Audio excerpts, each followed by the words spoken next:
你有冇發現近年有樣嘢升得比人工更快，就係物價，汽水加價，咖啡加價，快餐加價，連超市薯片都貴咗。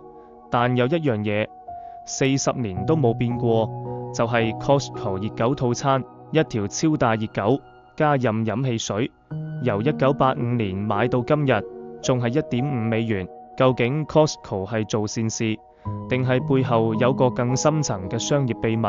如果跟足美國40年通脹，1985年嘅1.5美元，今日理論上應該買超過4美元，但 Costco 依然買1.5美元，即係話 Costco 呢40年其實一路都冇跟市場加價。點解？因為佢要打造超值神話。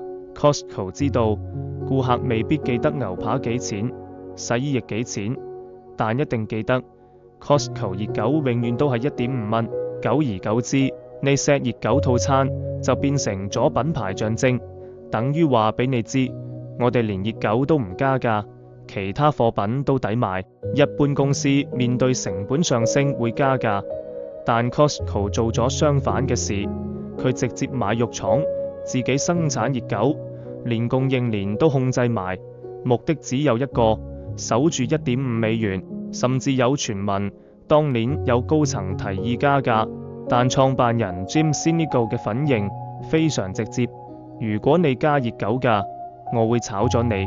可想而知，呢個價錢對 Costco 嚟講已經唔止係價錢，而係承諾。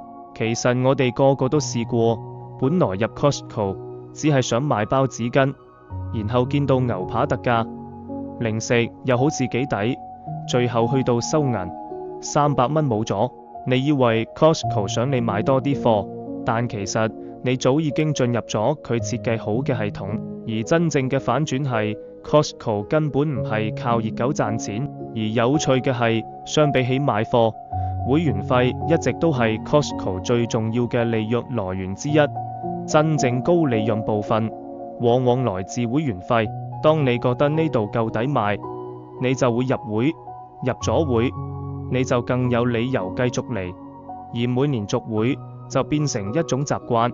幾千萬會員每年交嘅會費，先至係 Costco 最穩定，亦都最可預測嘅收入來源。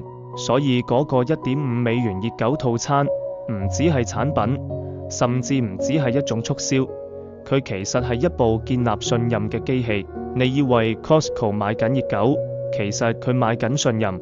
40年唔加價，可能代表 Costco 放棄咗幾十億美元利潤，但佢換返嚟嘅係全球過億會員對抵買2個字嘅絕對信任。所以1.5美元唔係熱狗價，而係 Costco 用咗40年幾十億美元寫出嚟嘅品牌承諾。